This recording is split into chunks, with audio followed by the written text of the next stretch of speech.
Suspense.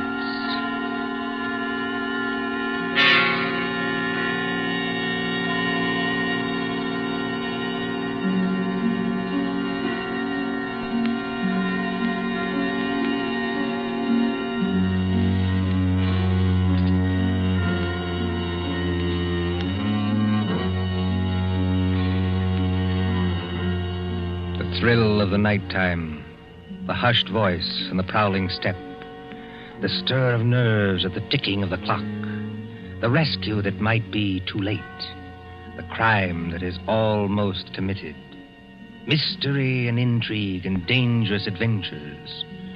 We invite you to enjoy stories that keep you in suspense.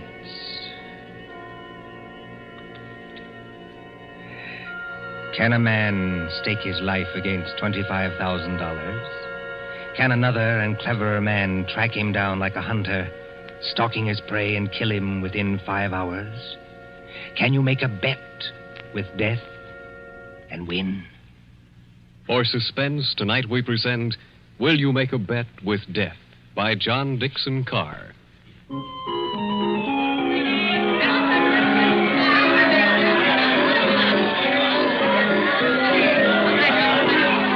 Coney Island on a summer day. There's the beach, bright colored with bathing suits. There's the boardwalk, all straw hats and summer dresses. There's the Ferris wheel and the roller coasters. There is all humanity eating hot dogs and having a good time. And over there, beyond that souvenir shop, is the haunted mill. You get into a little boat. You float through a narrow tunnel into the dark while witches scream. But that fools nobody, does it? There couldn't be any real terror, could there? While the bands are playing and the crowd goes by and... Ladies and gentlemen, a unique attraction. It hurts me to see you stand there and miss this. Only 10 cents, 1 dime, the 10th part of $1 to go through the old haunted mill and get the thrill of your lives. An overstatement, if you ask me. 1 ticket, please. Did you say 1 ticket, lady? That's right, 1 ticket. What's the thrill? Beg pardon, lady? I said, what's the thrill? Lady, the gals who come here with their boyfriends don't have to ask that. 10 cents, please, this way and mind the gate. Thank you. Step right up, ladies and gentlemen. Get your ticket for the old haunted mill, where ghosts will walk and corpses... Give me some tickets. Hurry. Just a minute, young fella. I know you want to get into the old haunted mill, but there's plenty of time. How many tickets? I don't know. Better give me 10. 10 tickets.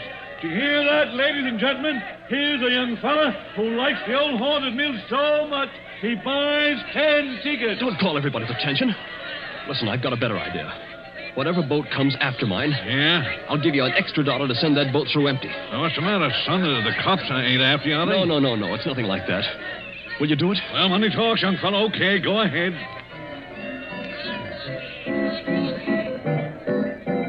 Isn't there an empty boat here? Well, really? You've got such a great objection to riding in the same boat with me? Oh, I'm sorry. I didn't mean that at all. Don't misunderstand. Then you'd better get in if you want to go. This boat's starting to move. Yeah, I better sit down. You certainly had. Look here, I want to apologize. That's quite unnecessary. This place is rather childish anyway, isn't it? Yes, isn't it? But I've seen everything else, so I may as well see this. Here we go in the dark. What was that? One of the ghosts, I imagine, from a machine. It sounded like him laughing. There isn't anybody in the boat behind us, is there? Oh, I can't see. It's pitch dark. Listen, Miss... My name is Andrews, Betty Andrews, if it's customary to exchange names in a place like this. Mine's Pendrell. Bob Pendrell. Did you say Pendrell? Yes. Do you know it? Oh, no, not exactly. It's an unusual name, that's all. I don't want you to think I'm out of my mind, though I very nearly am. But I've got 5 hours to go. Just 5 hours. At the end of that time, either I'll have won $25,000 or else... Or else? Or else I'll be dead. You know, I wish I'd kept you away from this boat. Well, there's nothing to get alarmed about. For you. I can't tell you much, but I had to tell somebody that or I'd have started yelling. There's just one other thing. Is there? In these places, they've usually got little dim-lighted rooms along the way. Yes, Exhibits. boats and things. Yes. Well, when we come to one, I'm going to get out of this boat and hide there. Just don't get alarmed, and don't tell anybody when you go out. But why should you do that? I think I see a light ahead. Well, there is a light, but... Dim, too. That's all to the good. Yes? We're coming around the corner. Look, I'm going to have company when I get off. A waxed dead man on a pile of straw. Oh, I hope I can stand these noises. Goodbye, Betty Andrews. I wish we'd met at a different time. Mind the boat! Here, what are you doing? Getting out, too? Don't be an idiot. What's the idea? You need looking after, Mr. Pendrell. And if we must hide, I suppose this is as good a place as any. I won't have it. Quick, quick. There'll be more boats along. Over behind that dead man on the straw. He'll hide us. Hurry. Well... Now, Mr. Pendrell, in the queerest place I ever get into, please tell me what this is all about. I can't tell you. You said it yourself. If you don't tell somebody, you'll go crazy. Maybe you're right. It's against the strict terms of the bet. But this is the last day. And I tell you, I can't hold out any longer. Lower your voice. There's a boat coming.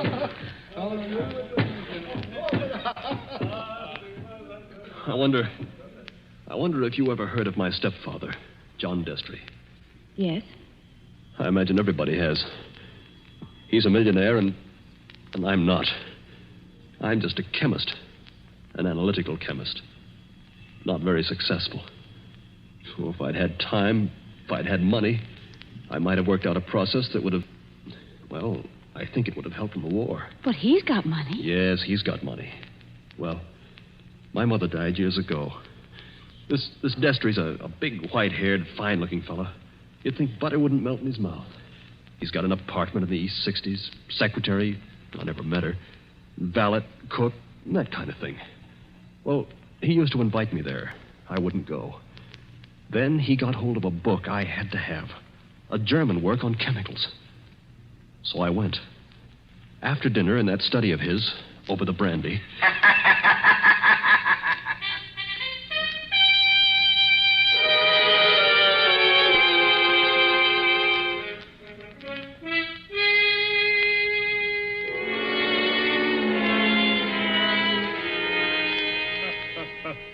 Oh, my dear Robert, you're quite welcome to the book. Don't mention it.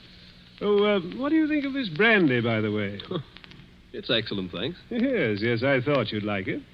And now that we're all relaxed, comfortable after dinner, tell me something. Yes, Mr. Destry? You hate me, don't you? Frankly, I do. And always have. Good. Then you'll be relieved to hear I've always felt the same about you. But tell me something else. Did you ever know me to break my word? No, I never did. I'll give you that. I asked you, Robert, because I want to make a little bet with you. That is, if you have the nerve, which I doubt. Well, I'm afraid I can't afford to make bets. You were always careless with money, Robert. Well, I've been thrifty. I saw that when your mother was alive. But you can afford to make this bet. Look here, in my desk. Well? $25,000, Robert. $25,000 in 5 $100 bills. And what would I have to bet against that? Your life. What? My life? There's the money in the drawer. Look at it. What wouldn't you give for that money? What wouldn't you give to have it for this precious work of yours that you're so fond of and that you've failed in miserably? So far I've failed, yes. Oh, I've had a fairly good life as lives go. My heart isn't as good as it might be, but the doctors say I'll last a little while yet.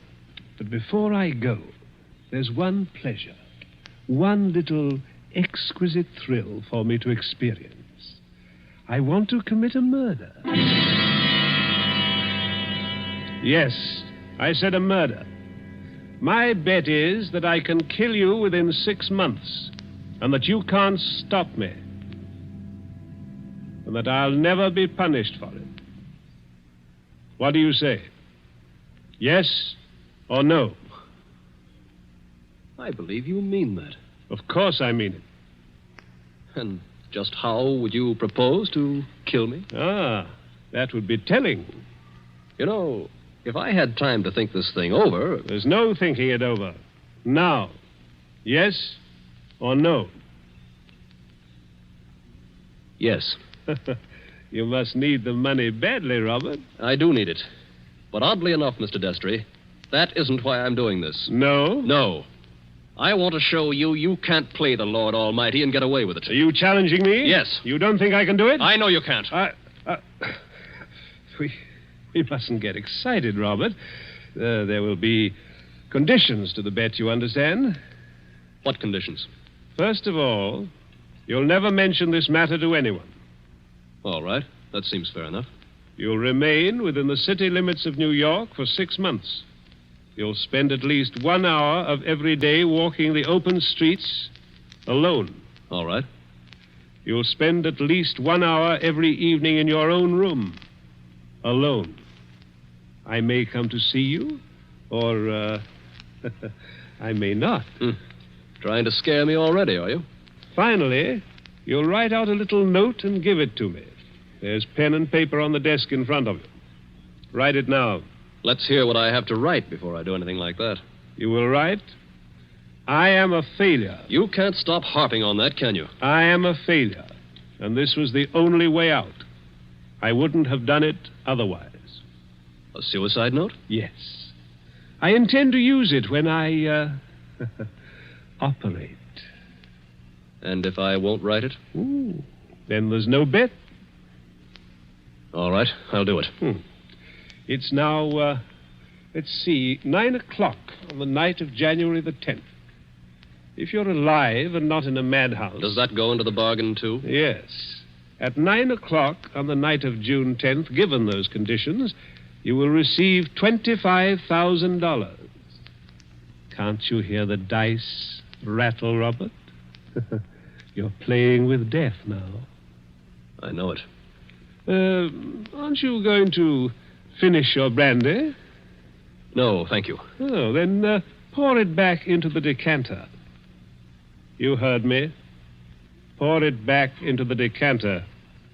If you were as careful as I am, you wouldn't be where you are now. That's right. Always be thrifty. I can promise you, by the way, that you'll always be perfectly safe as long as you're in this apartment. But that's the only concession I make. I notice your hands are steady at the moment. I wonder what they'll be like a month from now.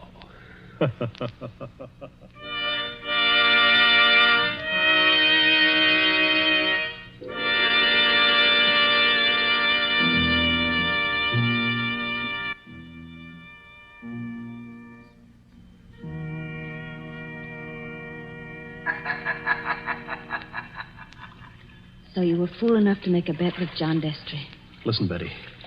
I want to tell you what else happened the same night. I got on a Fifth Avenue bus and started to look through that book that Destry gave me. It was a book that I wanted about poisons.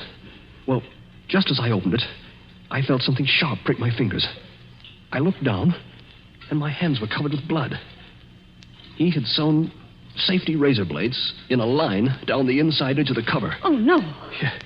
A little white card fell out of the book, and I read it. It said, "See how easy it is to take you off guard? Those razor blades aren't poisoned, but they might have been. Take warning." Betty, that was 6 months ago. 6 months less 5 hours of careful, refined torture. And now, I've got only 5 hours to go. What's he done in the meantime? Nothing. Nothing. I don't understand. Nothing at all. That's the cleverness of it. He's left me waiting. Expecting something. Expecting it every hour of the day or night. Once at the laboratory where I work, I opened a box that I thought was from a chemical supply house. And a Mexican tarantula, one of those furry spiders about as big as your fist, ran out across my hand. It was a toy tarantula. He enclosed a card asking whether I didn't admire it. Bob, this can't go on. I used to think I didn't have a nerve in my body. I could hold a test tube at arm's length absolutely steady for minutes at a time. Now look at me. Don't, please, don't. But the waiting's almost over now. Walking the streets, wondering who's behind you. Sitting alone at night, listening for every step on the stair. He's got very little time left now, and he's got to do something. The question is, what's he going to do?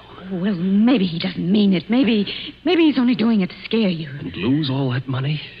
Oh, you don't know my stepfather. Listen. Huh? I don't hear anything. That's just it. There's no sound of running water. The boats have stopped. Then we're all by ourselves in here. Or with him. Yes. Oh, Lord, how I wish I hadn't gotten you into this. Oh, I'm all right. Or at least I think I am. I thought I saw him in the crowd outside, but I couldn't be sure. I'm seeing him everywhere. Now, Bob, just a minute. Just tell me one more thing. Did you ever see Mr. Destry, face to face, after that first night? Oh, many times. He came to see you? He came to my laboratory once, yes, but mostly I went to see him. And why?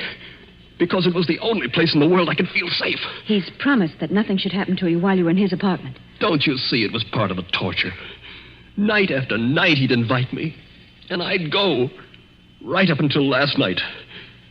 Last night, we were in that study of his, with the devil masks on the walls, and he was sitting behind the big mahogany desk.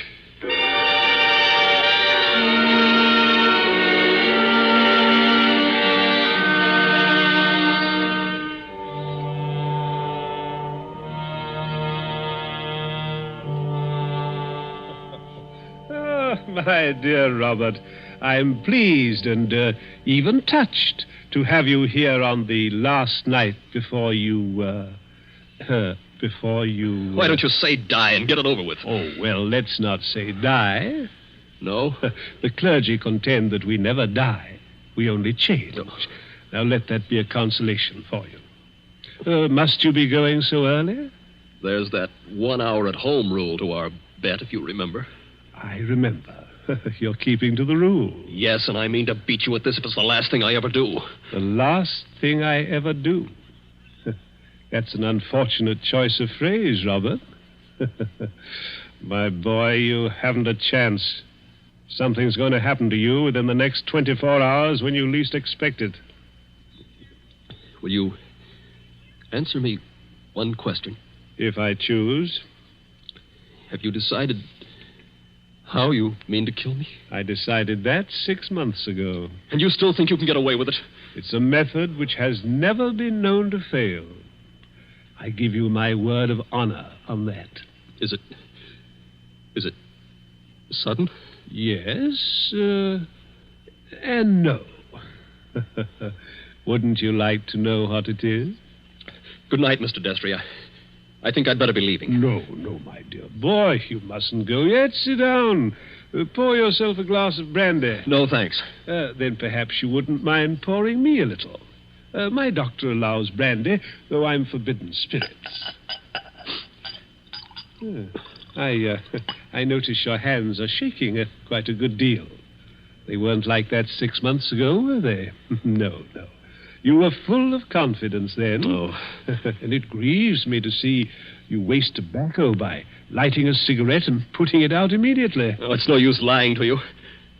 But I'm going to beat you just the same. You wouldn't like to back out now? After what I've been through? You'd still have your life. I'll keep it, thanks. That's very unwise of you, Robert. Still, you must decide. Oh, I was expecting my secretary a little later to dictate some letters. But now, I think I'll leave her a message that I've gone to bed and turn in myself. Tomorrow is likely to prove an interesting day for both of us. Here's your hat, here's your briefcase, and let me wish you a fond, peaceful, and happy good night.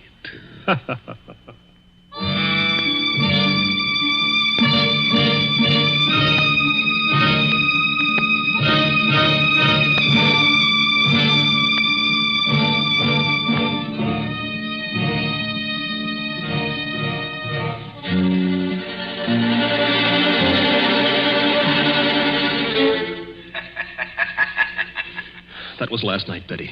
I said I had 5 hours to go. It's less than 4 hours now. If I can keep away from the old devil until 9 o'clock. I wish those boats would start running again. Why? Because it's almost as spooky in here as a real old mill. I know. Even that wax dummy on the straw. Any minute now. You're expecting to see him move? So am I. Now, don't stand up. It doesn't matter. If the boats aren't running, we can hear anybody who comes along. I hope so. Do you think Destry's got in? Bobby can't have got in. He can't even be here. Why not? Because Mr. Destry told me... Mr. Destry told you? I'm his secretary. You know, Betty Andrews, I'm sorry it was you who did this. Did what? You can't guess, can you? Oh, Bob, I didn't come here to trap you or spy on you. If that's what you're thinking, I swear I didn't. No. You only got me to tell you the whole story and lose my bet. I haven't heard a single word you said. Bob, please believe that. He didn't send you here, of course. No. And of course you never saw me at his apartment last night. No, I swear I didn't. I got there late. He'd gone to bed. I didn't even take off my hat or gloves before I left again. Don't you understand, Bob? I hate him, too. I want to see you beat him. You've got to beat him. You mean that? Look at me and see if I mean it. Betty, I almost believe you. You must believe me. And Anything else? we better hide behind that dead man. Hurry. Those boats have started up again. I wish I could tell you, Betty, what that means to me. Come on, hurry. Wait a minute, you two. What? Stay just where you are. Where's that voice coming from? Along the tunnel, I think. But it's not Destry's voice. No, it's a man standing up in a boat. He's coming around the corner. I can see him now. Hurry. The old haunted mill, eh? My golly, if this ain't some place to make a pinch, I never heard of one. What do you mean? Make a pinch? Just what I said. Your name, Robert Pendrell? Yes. Who are you and what do you want? Police headquarters. You're to come along with me. I want to see you over in New York. About what? I wouldn't know, lady, but it might be about the murder of John Destry. Oh, no. Did you say the murder of John Destry? That's right. Somebody poisoned him last night with mercury cyanide. I wouldn't have got you at all, maybe, if the barker outside there hadn't thought the cops were after you to start with. Betty, Yes, Bob? he's beaten me. He hasn't beaten you. Oh, yes, he has. And I know now the weapon Destry was going to use in killing me. What weapon? It never fails. The electric chair. You mustn't talk like that. Don't you see? He never once intended to kill me in the way I thought. Are you coming quietly, Mr. Pendrell? Just a minute. He's poisoned himself. But he's left evidence to show I did it. He's killing me the worst way possible. He's won the bet. The money doesn't matter now. If I'm in the death house for murder, what use have I got for all the money in the world?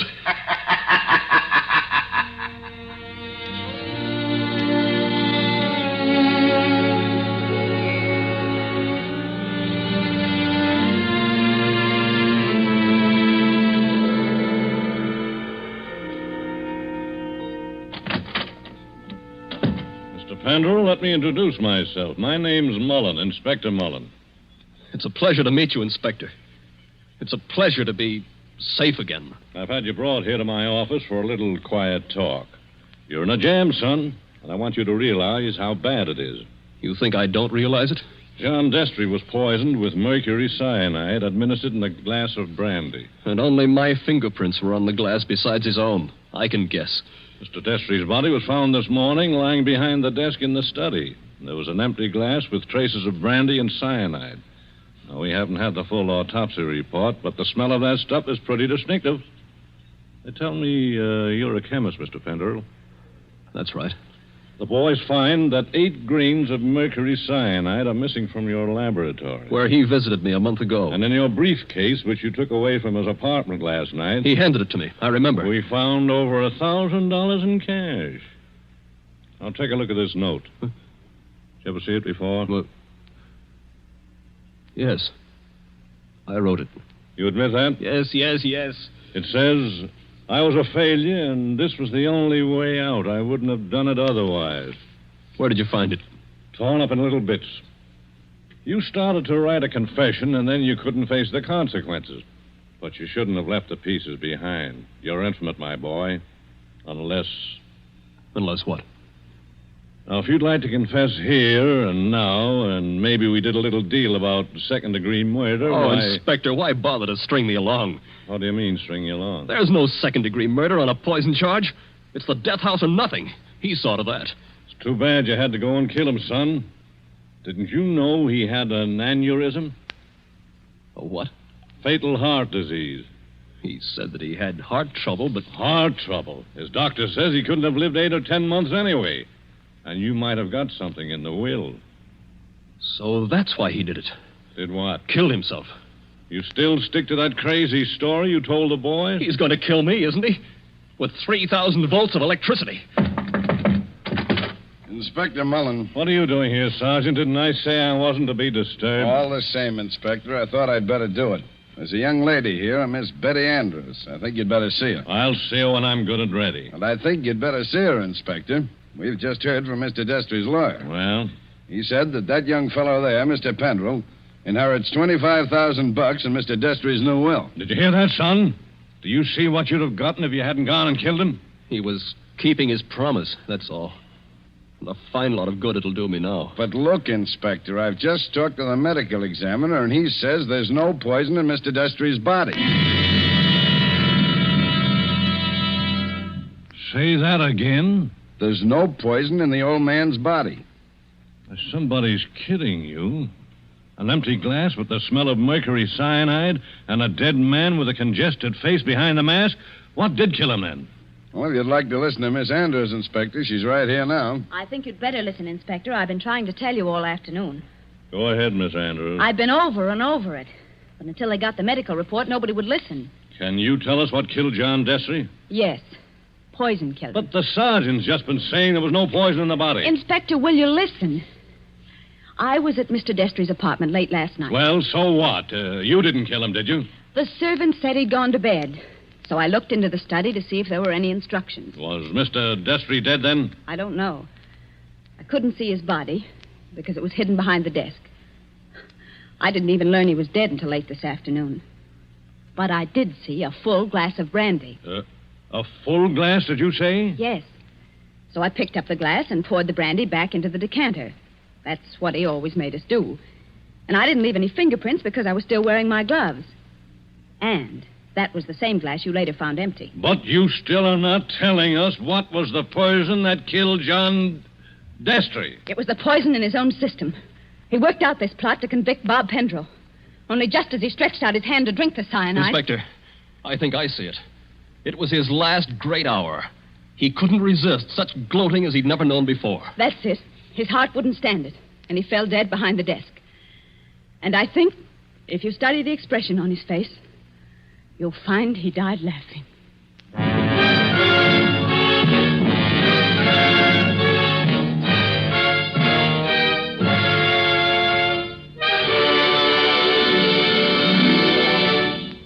And so ends Will You Make a Bet with Death? Tonight's story of Suspense. The part of Bob Pendrell was played by Michael Fitzmaurice. Betty was played by Leslie Woods. John Destry was played by Nicholas Joy. And in supporting roles were Ted DeCorsia and Charles Slattery. Again next Tuesday at 9:30 p.m. Eastern Wartime. A story dedicated to the thrill of the nighttime, the hushed voice and the prowling step. Another adventure in suspense. William Spear, the producer, Mark Slobe, the director in the absence of John Dietz, and John Dixon Carr, the author, are collaborators on Suspense.